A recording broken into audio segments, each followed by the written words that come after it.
Hello दोस्तों, स्वागत है आपका हमारे यूट्यूब चैनल वीर तेजा क्लासेज में। आज की वीडियो में मैं आपके लिए लेकर आया हूँ कक्षा 10 विज्ञान विषय में चैप्टर 11 मानव नेत्र तथा रंग बिरंगा संसार के अति महत्वपूर्ण प्रश्न।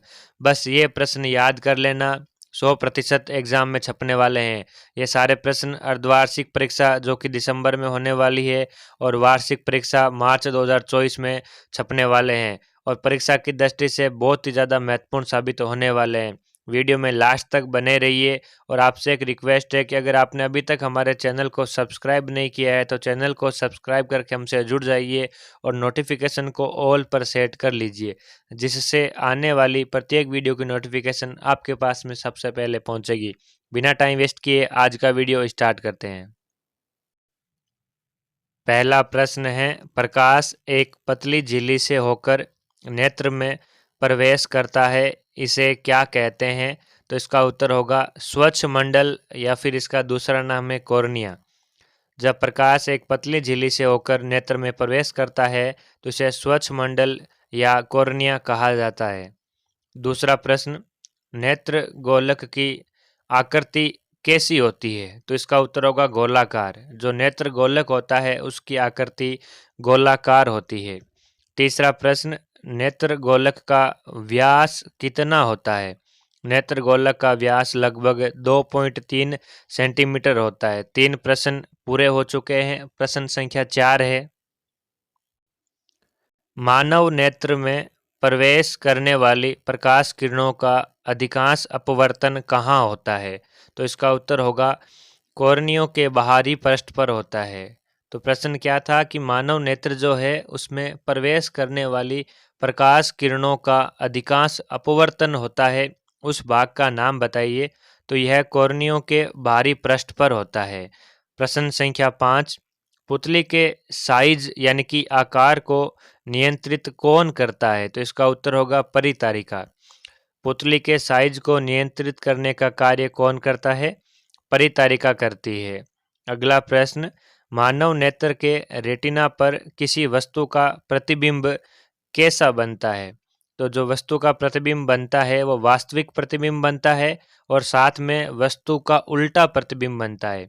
जैसे वस्तु अगर इस प्रकार की है तो प्रतिबिंब इस प्रकार से दिखाई देगा, यानी कि वस्तु का उल्टा प्रतिबिंब रेटिना पर बनता है, वास्तविक होता है और साथ में वस्तु का उल्टा होता है। अगला प्रश्न, अभिनेत्र लेंस किस पदार्थ का बना होता है? इसका उत्तर होगा रेशेदार जेलीवत पदार्थ का बना होता है। अगला प्रश्न, अभिनेत्र लेंस की वह क्षमता जिसके कारण वह अपनी फोकस दूरी को समायोजित कर लेता है, उसे क्या कहा जाता है? समंजन क्षमता कहा जाता है। तो अभिनेत्र लेंस की वह क्षमता जिसके कारण वह अपनी फोकस दूरी को समायोजित कर लेता है, समंजन क्षमता कहलाता है। अगला प्रश्न,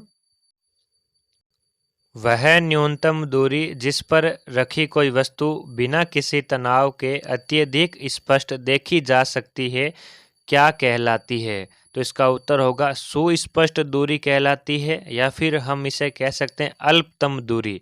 अगला प्रश्न, मानव नेत्र के लिए सुस्पष्ट दूरी का मान कितना होता है?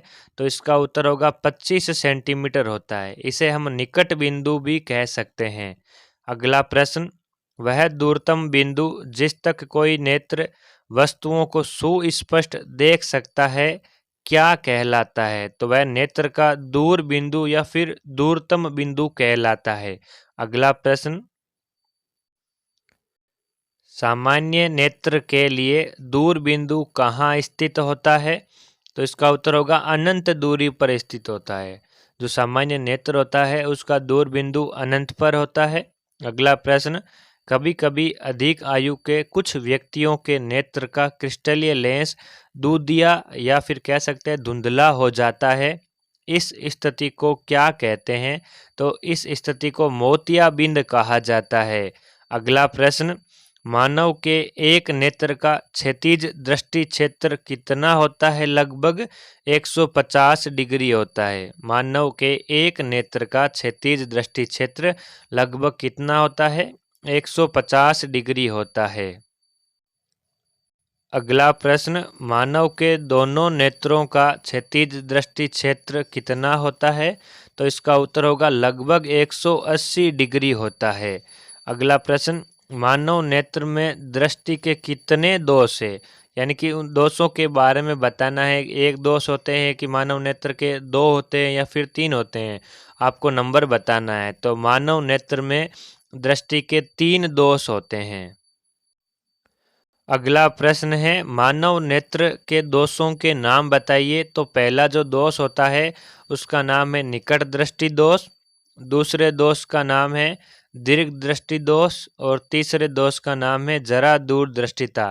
तो ये मानव नेत्र के 3 दोष हैं, पहला निकट दृष्टि, दूसरा दीर्घ दृष्टि और तीसरा जरा दूर दृष्टिता।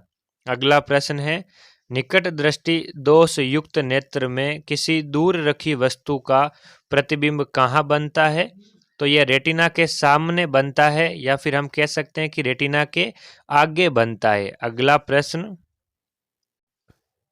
निकट दृष्टि दोष का निवारण किस लेंस के द्वारा किया जाता है? तो इसका उत्तर होगा अवतल लेंस के द्वारा किया जाता है। निकट दृष्टि दोष का निवारण अवतल लेंस के द्वारा किया जाता है। अगला प्रश्न है, दीर्घ दृष्टि दोष युक्त नेत्र में किसी पास रखी वस्तु का प्रतिबिंब कहाँ बनता है?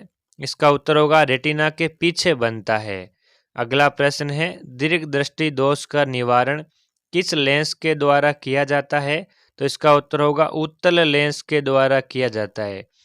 यह जो प्रश्न संख्या 19 और 21 है, दोनों परीक्षा की दृष्टि से बहुत ज़्यादा महत्वपूर्ण है और पेपर में काफ़ी बार पूछे जा चुके हैं और इस बार भी पूछे जाने के पूरे चांस है। आपसे रिक्वेस्ट है कि वीडियो को लास्ट तक ज़रूर देखें और इस वीडियो को लाइक करें, अपने सभी दोस्तों तक शेयर करें और अगर आपने अभी तक हमारे चैनल को सब्सक्राइब नहीं किया है तो चैनल को सब्सक्राइब करके हमसे जुड़ जाइए, क्योंकि इसी प्रकार की वीडियोज़ रोज़ाना हम आपके लिए लाते रहते हैं। अगला प्रश्न है, कभी कभी किसी व्यक्ति के नेत्र में दोनों ही प्रकार के दोष निकट दृष्टि तथा दीर्घ दृष्टि दोष हो सकते हैं। ऐसे व्यक्तियों को वस्तुओं को स्पष्ट देख सकने के लिए किस लेंस की आवश्यकता होती है? तो इसका उत्तर होगा इस प्रकार के व्यक्तियों के लिए द्विफोक्सी लेंस की आवश्यकता होती है। अगला प्रश्न है हमारा, मृत्यु के पश्चात कितने घंटों के भीतर नेत्र निकाल लेने चाहिए? तो इसका उत्तर होगा 4 से 6 घंटे के भीतर अपने को नेत्र निकाल लेने चाहिए। अगर किसी भी व्यक्ति की मृत्यु हो चुकी है और अगर आप नेत्र निकालना चाहते हो तो उसके लिए निश्चित समय होता है, कितना? 4 से 6 घंटे। तो इन घंटों के बीच में आपको नेत्र निकाल लेने चाहिए। अगला प्रश्न है, प्रकाश के अवयवी वर्णों के बैंड को क्या कहा जाता है? इसका उत्तर होगा स्पेक्ट्रम कहा जाता है। प्रकाश के जो अवयवी वर्ण हैं इनके बैंड को क्या कहते हैं? स्पेक्ट्रम कहते हैं। अगला प्रश्न, श्वेत प्रकाश के अवयवी वर्णों में विभाजन को क्या कहते हैं? तो इसका उत्तर होगा विक्षेपण कहते हैं। तो श्वेत प्रकाश के अवयवी वर्णों में विभाजन को क्या कहा जाता है? विक्षेपण कहा जाता है।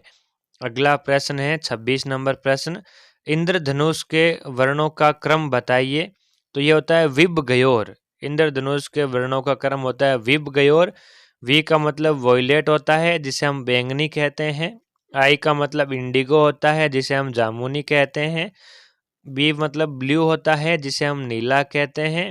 जी मतलब ग्रीन होता है जिसे हम हरा कहते हैं। वाई मतलब येलो होता है जिसे हम पीला कहते हैं।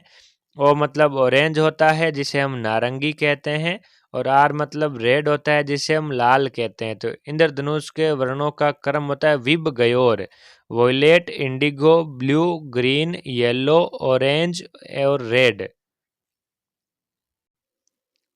अगला प्रश्न है, प्राकृतिक स्पेक्ट्रम का नाम बताइए। तो इसका उत्तर होगा इंद्रधनुष। इंद्रधनुष एक प्राकृतिक स्पेक्ट्रम है।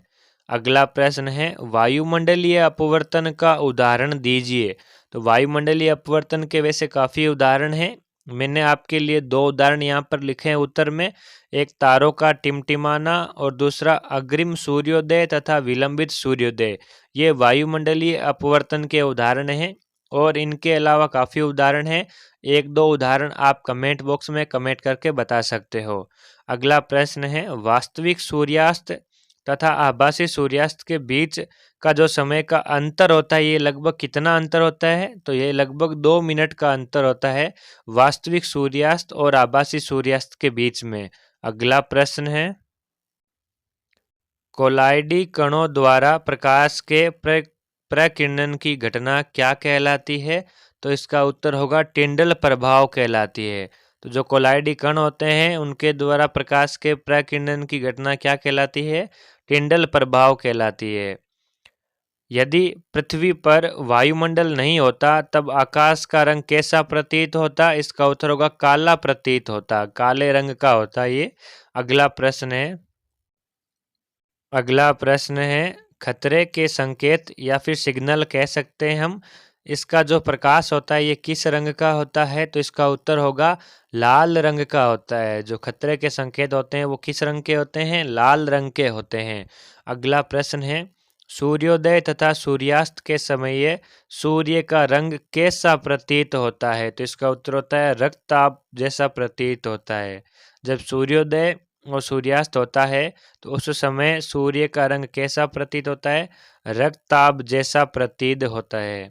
अगला प्रश्न है, अभिनेत्र लेंस की फोकस दूरी में परिवर्तन किया जाता है, ये तो किसके द्वारा किया जाता है? पक्षमापी पेशियों के द्वारा किया जाता है। जो अभिनेत्र लेंस होता है उसकी फोकस दूरी में परिवर्तन किसके द्वारा किया जाता है? पक्षमापी पेशियों के द्वारा किया जाता है। आज के वीडियो में बस इतना ही। मैं उम्मीद करता हूँ आपको यह वीडियो अच्छा लगा होगा, तो आप वीडियो को लाइक ज़रूर कीजिएगा और अपने सभी दोस्तों तक इस वीडियो को शेयर ज़रूर कीजिए। और आपसे एक रिक्वेस्ट है कि आपने अभी तक हमारे चैनल को अगर सब्सक्राइब नहीं किया है तो चैनल को सब्सक्राइब करके हमसे जुड़ जाइए।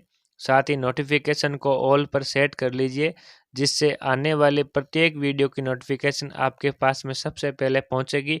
और हम आपके लिए इसी प्रकार के वीडियोस लाते रहते हैं। नेक्स्ट वीडियो जल्द ही, तब तक के लिए जय हिंद, जय भारत।